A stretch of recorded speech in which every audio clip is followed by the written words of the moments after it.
An endless succession of centuries ruled by leaders, pharaohs, emperors, shahs, ruled by the right to rule, given to them by God. Myths and legends, tales and legends, sculptures and architecture, impossible buildings, seem to fully prove the reality of the gods. They say, of people who have personally seen them. Have you ever noticed that in the history of mankind there are, with nothing to fill the gaps, sudden leaps of development? And for many years and even 1,000 years in which things happened, nothing happened at all. The spear was still a spear, the sword was still a sword, and the bow and arrow was still just a bow and arrow. It was as if the creative spark had left the human mind, and we existed as if in a dream. In any case, such conclusions follow from the study of official history. No, of course something did happen. One king, pharaoh ruled, then his son, daughter, successor, assassin, and so on. One went to war against the other. The war lasted for so many years, and that's about it.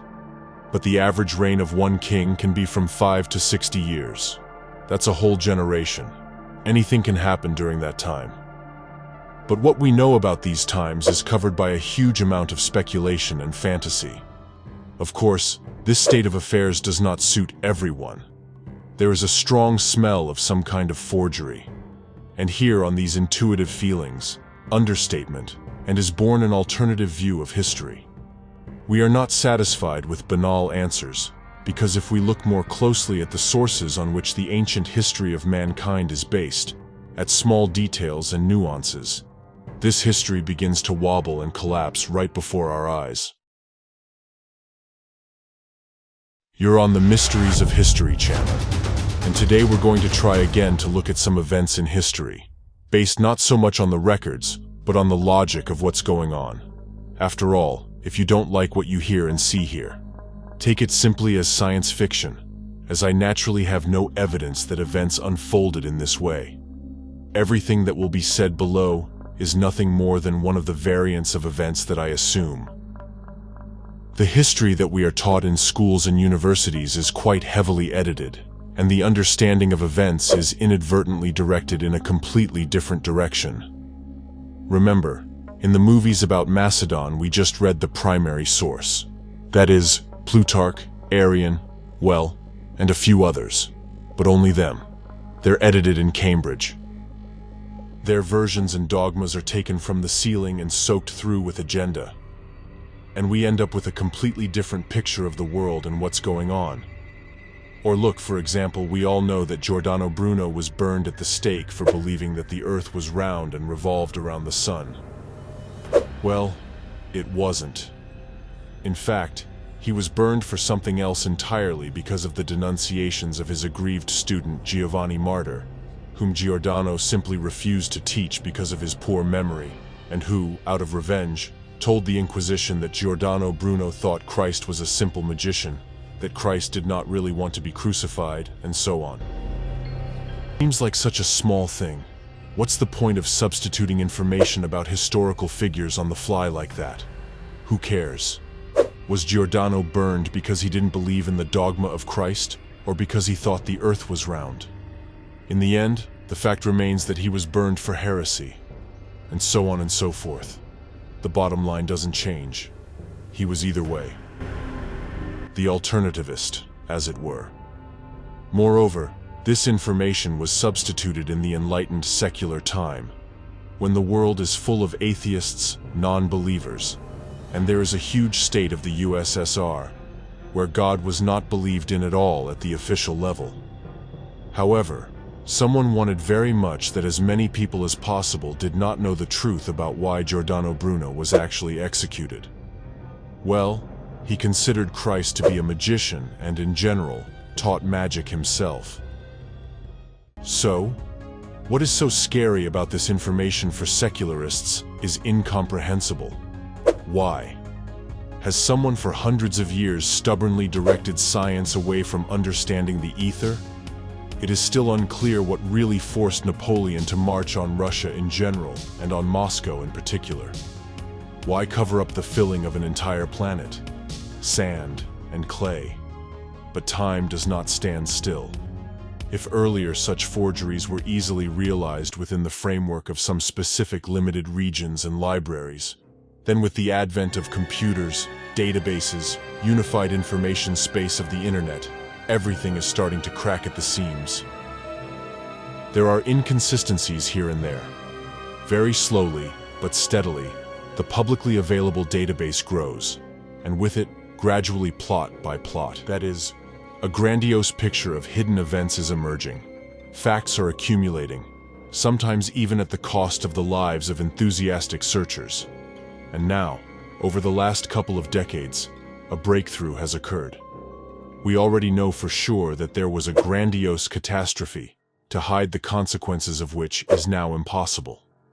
To deny the presence of buildings buried all over the world is simply stupid.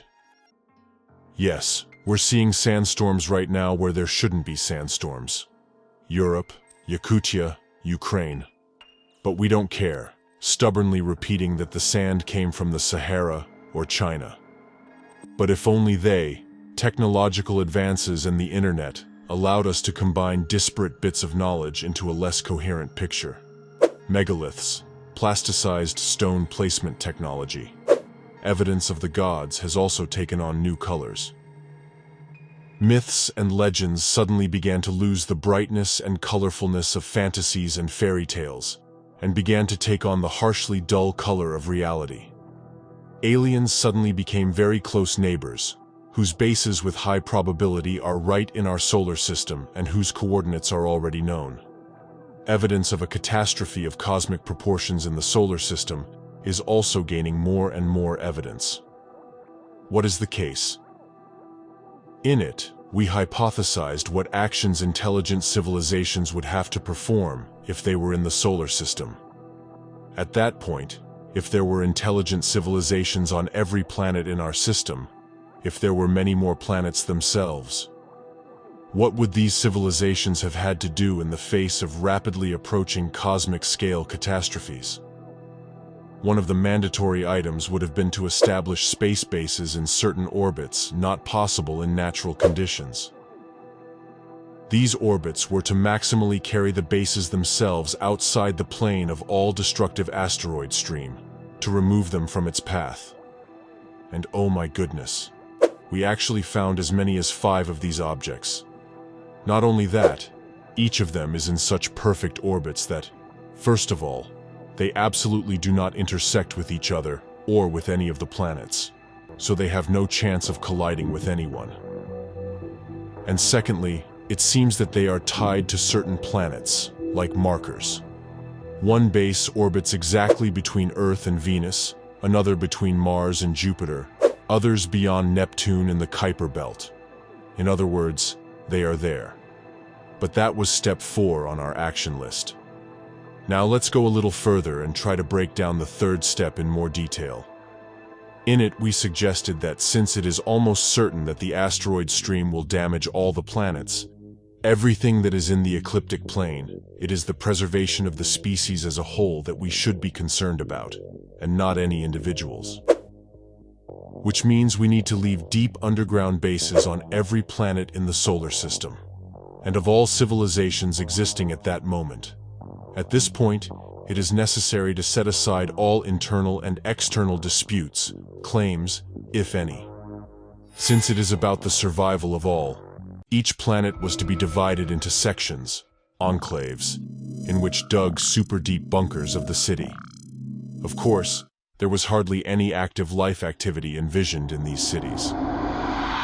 It's not energetically advantageous. It's much more convenient to sleep in anabiosis chambers until some X hour when the main asteroid wave passes.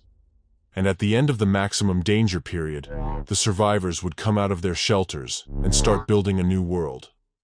The first and most destructive wave was to hit the planets closest to the Sun, such as Earth or Venus, in about 60 years plus or minus.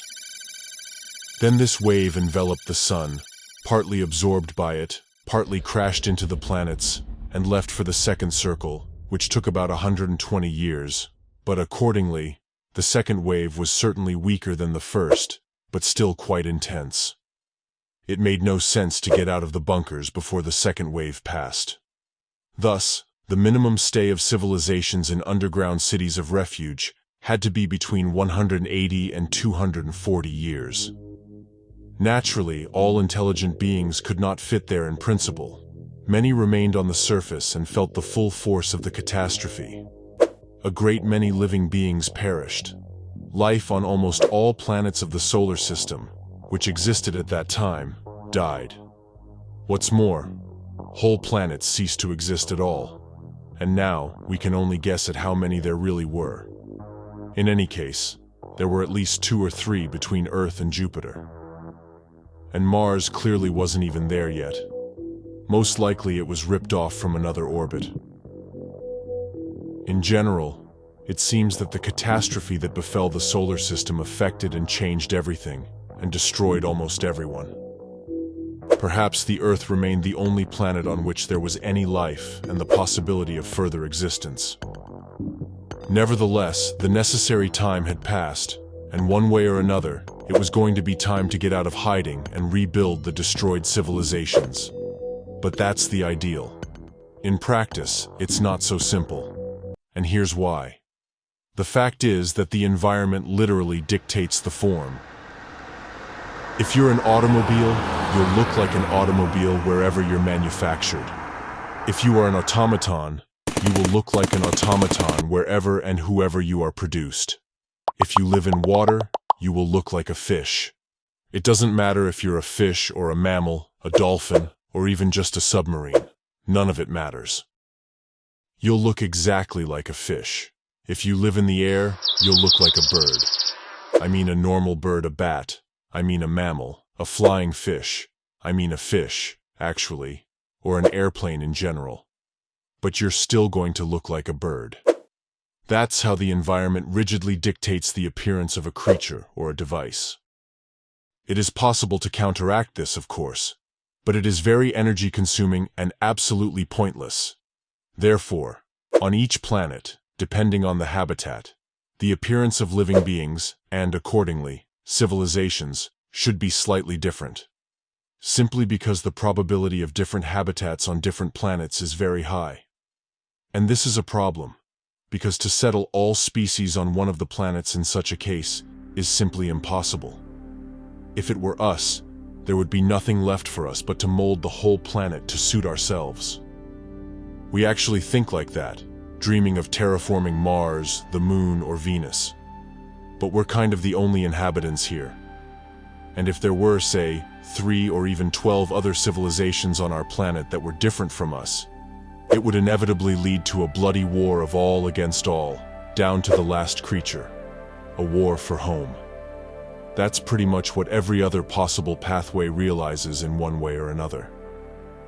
It all depends on the level of technology of the chosen civilization. The first thing that comes to mind is to extend hibernation anabiosis for a longer period of time, say for 1,000 or even 10,000 years. Wait for the planets to repair themselves. But unfortunately, counting on that is naive. Of course, some options may recover in time, especially if there is any semblance of a biosphere left. But if life is destroyed, the gas composition of the atmosphere is completely changed. As, for example, on Venus, there is no way without outside help. At the very least, robotic complexes are needed to perform the necessary measures to restore the planets. And even then, it will be a very, very long process. It could take as long as 1,000 years. Time is merciless. It brings into disrepair, into dust and ashes.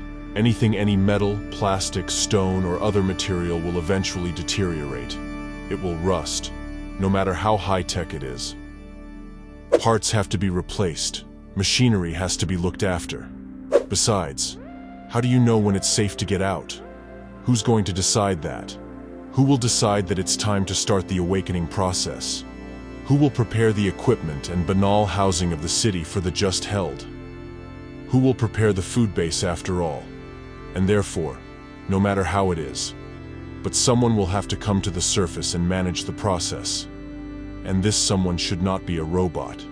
but a biological being capable of providing an adequate response to changing events. A kind of on-call. That is, as an option we can assume a simple permanent duty of some representatives of the species, let's say, 5-10 years. In this case, if you need to wait 1,000 years, but you need 100 shifts of 10 years. If you have a couple or 300 shift duty workers willing to give 10 years of their lives to watch, no problem.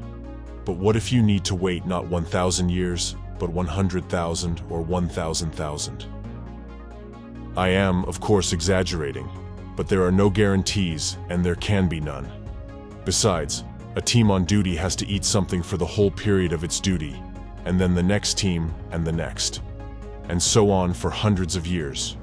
Where do you get the food? Therefore, and also because the habitat conditions are unique everywhere, it is best to create your own understudy, but in a different body, more suited to the planet. That is, technically speaking, to make a biorobot creature, programmed to protect you and your habitat, and at the same time, able to live in new conditions. It's no wonder that hundreds and 1,000s of years later, we have vague echoes of something like this. The gods created others like themselves, but this was not yet the man we know. It was not yet us, simply because the Earth's atmosphere was probably much denser. There was more of it, much more of it. It's hard to judge exactly how much, but the minimum estimate is 4 times what it is now, and the upper ceiling is unknown. For example, Venus is the second planet in our solar system, maximally similar to the Earth, but still with a mass 20% less than the Earth, quietly holds 92 Earth atmospheres. And it means that for the Earth, the mass of 110 atmospheres is not fantastic to hold quite able, and the greater density of the atmosphere, that is the environment, dictates the large size of living organisms. However, we should not forget that when the density of the atmosphere changes, serious changes also occur in the surrounding world. For example, at a pressure of the same 4 atmospheres, chlorine ceases to be a gas and becomes a liquid. Cold lakes become possible, and at a pressure of 72.5 atmospheres at about 30 degrees Celsius, carbon dioxide becomes a supercritical liquid. Be that as it may, the high density of the atmosphere reduces skeletal stress and allows living things to reach much larger sizes.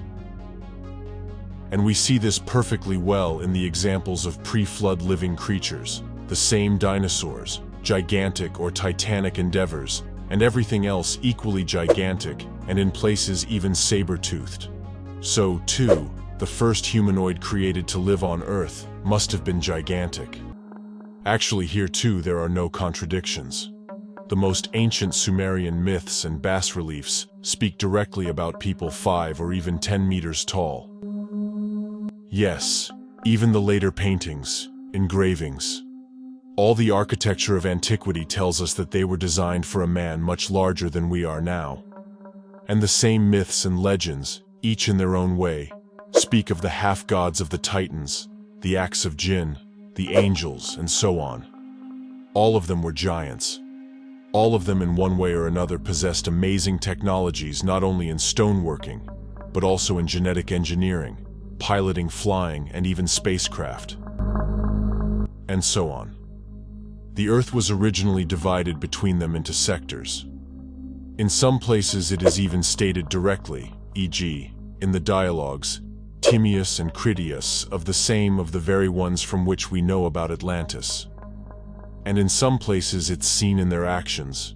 They didn't go beyond a certain area of their habitat, and despite all the crazy technology, all the technological power, all the crazy longevity, they didn't populate the entire planet.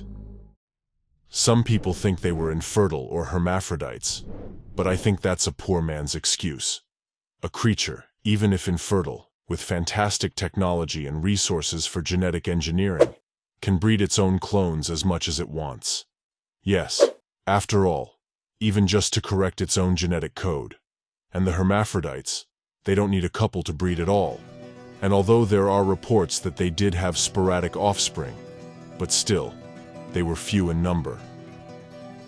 Apparently, children were only born out of necessity. And were they children at all? Look, every god and his son or daughter were responsible for something. For fertility, for luck, for strength, for harvest, for sunrise or sunset, and so on. Very much like just a team of attendants. Of course, any team has a hierarchy of authority, which from the outside may well appear to be a father-child relationship. We can argue on this topic for a long time, but we have no real evidence, except for some fragmentary chronicles and oral myths. Therefore, let us not create unnecessary entities so as not to anger Occam's razor, and stop here.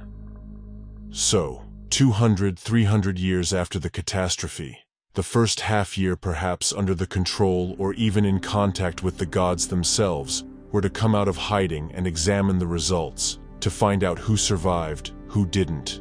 What is the state of the solar system in general? Has the black hole gone, or have we taken up an orbit around it? If so, which one? If it's gone, where has it gone? What planets are left? What planets are destroyed? Which ones can still be saved? All this must be analyzed, and a plan of further action must be worked out. Establish communication with survivors from other planets, with space bases, with the Ark that has gone into free voyage.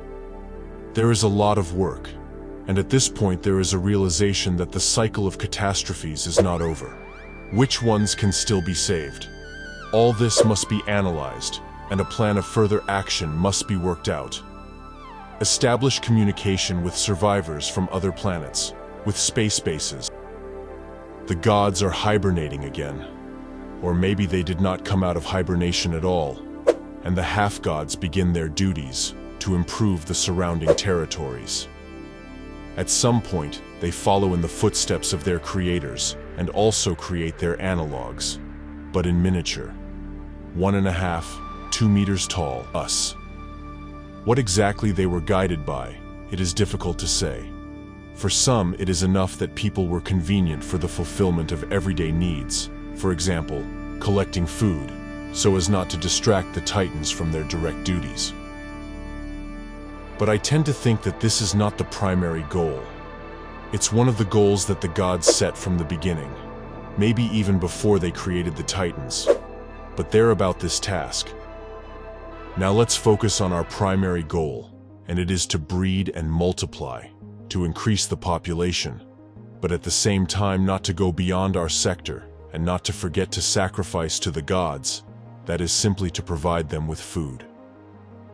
They, in turn, created for people a huge number of the most beautiful temples all over the planet, and in each of them directly from the walls shouted through bas-reliefs, statues, and paintings.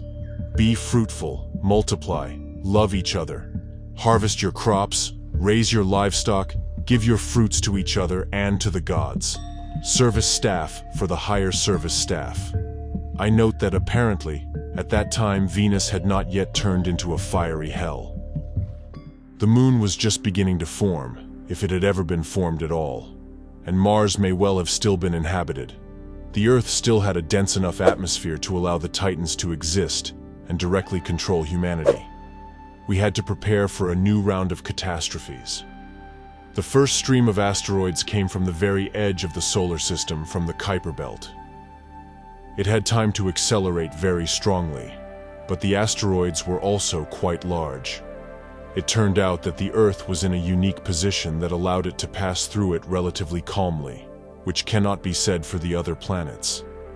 But after making several maneuvers around the Sun and experiencing the destructive forces from passing perihelion, from the gravitational forces of Venus, Mercury, Earth, and Jupiter and Saturn, many asteroids changed their orbits, split into smaller pieces, and became more amenable to the gravitational grip of the planets. This is how, for example, the Apollo class of asteroids was formed, which move in the range between Mercury and Earth. It is these asteroids that, due to the peculiarity of their orbits, pose the greatest threat to the Earth to this day. Some of them even became temporary satellites with unstable orbits. Sooner or later, they were torn apart by torrential forces, and they began to fall on the surface of the planets with clay and sand dust. And of course, large pieces of metal. Some researchers believe that one of the asteroids, passing at high speed through the Earth's atmosphere and not touching the surface, could have ripped some of the atmosphere with it into space, thus drastically lowering the atmospheric pressure on Earth. However, in my opinion, this is unlikely. First, because the size of the asteroid, no matter how large it was, and we have already calculated in past videos that their size measured in tens and hundreds of kilometers in diameter. But even in this case, it is negligible in comparison with the planet in general, and the atmosphere in particular. And secondly, the area of its contact with the atmosphere was also negligibly small, and the time of passage is very short. Otherwise, it could not fly further into space and would roll all over the Earth, turning it into hell. Which, by the way, is what happened on Venus. The decrease in atmospheric density was caused rather by the fallout of silicon meteorites, which, burning in the atmosphere at a temperature of more than 500 degrees Celsius, took a significant part of oxygen, thus forming ordinary sand. If, in addition to silicon in the composition of the asteroid was aluminum, then, passing through the atmosphere, both of these components took to themselves even more oxygen and hydrogen, thus forming a banal clay. That's its formula, by the way. So, in other words, a huge amount of atmosphere during the combustion of space dust simply became part of the sand and clay. And already from this new danger, we had to urgently build additional fortifications, additional hiding places, fortresses, stars, castles on the mountains and inside the mountains. This disaster was no less horrible than the first fire. Sand and clay rained down on the land in an avalanche of rain and hail. People hid wherever they could, and the vast majority perished. Some found themselves trapped under rubble deep underground. There, in the darkness, they slowly died. There's more than enough evidence of this. Huge underground burial grounds all over Europe, in France, in Italy. Almost certainly this sand and clay flood coincided with the fall of 3 huge fragments of asteroid. One hit the southern part of the Earth, forming the Drake Passage and freezing Antarctica, the second in the equatorial part in the area of America, and the third in the northern part, destroying the Arctic and freezing the Trans-Urals and Yakutia. Huge masses of clay and sand partially washed into oceans and seas, raised the level of the world ocean, flooding some coastal cities and changing the landscape. By the way, an interesting nuance. Despite the fact that I do not believe in the disruption of the atmosphere by an asteroid, nevertheless, its fall and the simultaneous instantaneous and deep freezing of the neighborhood clearly has some connection. In order to find out, we need to discard the usual knowledge of chemistry that we have now and apply it from the position of increased atmospheric pressure. It is quite possible that at some low altitude above the Earth, some gases were in a state of supercritical fluid, similar to Venus. And in this state, the process of clay formation was going on with active absorption of energy from the environment, which led to instantaneous freezing. For example, for the formation of clay, it is necessary to combine the uncombined aluminum oxide with silicon oxide, i.e. sand, and fix all this with water, that is, to get the base of the clay, kaolin. Pardon the tautology, but if you just crush a rock, i.e. basalt or granite, you will not get any clay, no matter how much crushing and weathering you do. First of all, when crushing basalt, you will get at most abrasive sand, because very special conditions are needed to combine aluminum oxide, silicon oxide, and water into a single kaolin molecule. This is simply not possible in a natural environment. So geologists assume a very long-time process of acid hydrolysis in the environment of carbonic acid produced by plant roots. But first of all, it is a very long process, and as we know, many city buildings, the whole planet was covered with clay. Very quickly. So quickly that people didn't have time to clear the rubble, and whole floors were buried under it. Secondly, as we know again, plants form black soil. among which, if any, clay is formed. It is microscopically small compared to the powerful fertile layer of Chernozem. That is, it turns out that there should be many times more clay on the ground, but in fact, everything is exactly the opposite. The layer of Chernozem rarely exceeds half a meter, and somewhere on the ground it is not at all. But clay in some places is tens and even hundreds of meters deep. Plus, we should not forget that for clay, it is necessary to take aluminum in large quantities. However, the principle of the formation of Kaline's geologists have determined, most likely, correct. They were wrong only about the source and the speed of the process. Look at this. First of all, to increase the reaction rate, you need a lot of pressure, preferably 21 atmospheres or more. Second, a large amount of oxygen to oxidize the components, of which there are many. Thirdly, large quantities of hydrogen. And most importantly, a catalyst for the process, and this and that, and the third. We have silicon and aluminum in abundance. Asteroids from space fall into the composition. The high velocity of the fall provides temperatures above 500 degrees Celsius, and therefore rapid combustion of silicon and aluminum. Thus, the first two components are obtained: aluminum oxide and sand, that is, silicon oxide. Water vapor is already present in the atmosphere. No need to look for it. Breaks in the upper layers of the atmosphere, and, having formed the necessary oxides, sand and dust fall into the lower layers, where due to increased pressure could well form zones with supercritical water or even carbon dioxide. Both are excellent catalysts for the process of kaolin molecules' appearance. But most importantly, if the coupling process was endothermic, it means a sharp, almost instantaneous drop in temperature to extreme values, and just over a large area. That's how permafrost may have come about. 3 years without summer, an ice age, and other echoes of what we call global cooling. And the atmospheric pressure decreased much later, when the process of sand and clay formation ate up the lion's share of oxygen and hydrogen from the atmosphere. By the way, maybe that's why our atmosphere has such a monstrous skew towards nitrogen. It is simply inert, and enters into compounds much less frequently than oxygen and hydrogen. That's why there's so much more of it left. However, this process to a much lesser extent, but probably continues to this day. The remnants of the dust rings continue to settle gently on the Earth, but due to the lower pressure compared to the past, clay is no longer formed. However, sand continues to form freely, and this year it is again unusually abundant in Europe, Asia, and the Far East. Yes, practically the whole planet is now again covered with dust storms, supposedly coming from the Sahara or Mongolia. And we're back to our titans.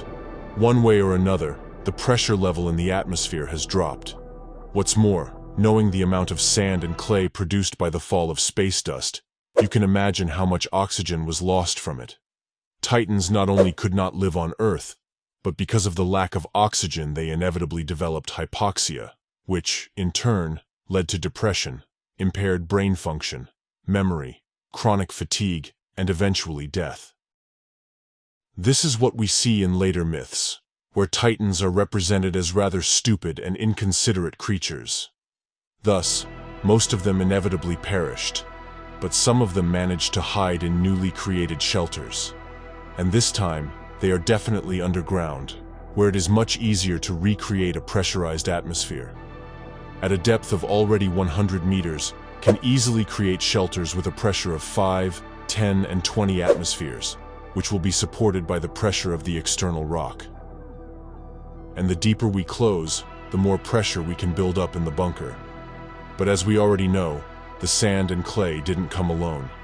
Several asteroids also fell at the same time, at different points on the planet.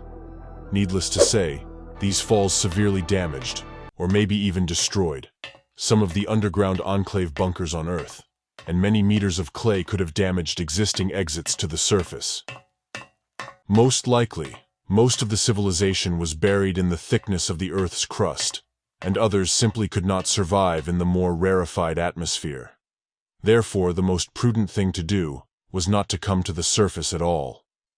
Nevertheless, some still retained the ability to survive in the new conditions. Humans. Ordinary, but the vast majority were those who had survived the catastrophe, degraded, forgotten technology, and only remembered the gods for what they were. According to the myths, fairy tales, and legends of the fathers, although some people have kept the connection with the gods, but about this in the second series. The main thing is that some very small groups of people have retained that connection, and some of the technology. We had to get out and look around again, rebuild civilization again. And here, most likely, it turned out that only two enclaves remained in operation, and both in Europe. One in the northern part under the protection of the Scandinavian mountains, the other in the southern part in the Mediterranean. At least, that's how it seemed at the beginning. But in order to find out it reliably, it was necessary to explore the planet, to see where and what was left. Cities had to be rebuilt, and that would have been all right, except for one thing. The survivors were not the few people hiding in bunkers, but those who had somehow survived the catastrophe on the surface. So, they lost their connection with the gods and with the Titans, lost their knowledge of the meaning of life, of nature, and of purpose. The only purpose left was to survive on their own, and therefore it became impossible to unite these people into a single creative force. But nevertheless, it is still necessary to do it as it is necessary to build civilization. And without uniting many people together, it is impossible to build even a house, let alone a city, a ship, or a fleet. It's no longer possible to get the research team where they need to go. It's no longer possible to demand unquestioning obedience from people. They have already become independent and wild at the same time. Of course, the first thing that comes to mind is the creation of religions as a way to control large masses of people. And that's a pretty obvious step. But even religion, no matter how wonderful it is, still has a limited duration and a limited space of influence. There had to be something else. Some kind of glue that would hold people together until they finally grew up and created a real civilization. And that glue was money. It's both glue and a powerful drug. A horrible but necessary invention at the time, which simultaneously held people together and was eating them from the inside out. A temporary measure, a very dangerous measure. And that's about where the story begins. Our history. Yes, it looks like a wild fantasy, and it almost certainly wasn't like that. Or not at all. But is there any way to find out how things really were without resorting to such fantasies? Maybe there is. We just haven't found it yet. And the official historians? Well, how do the fantasies of official historians differ from this one? What questions do they even have to answer? Official history gives a clear, logically uncontested answer.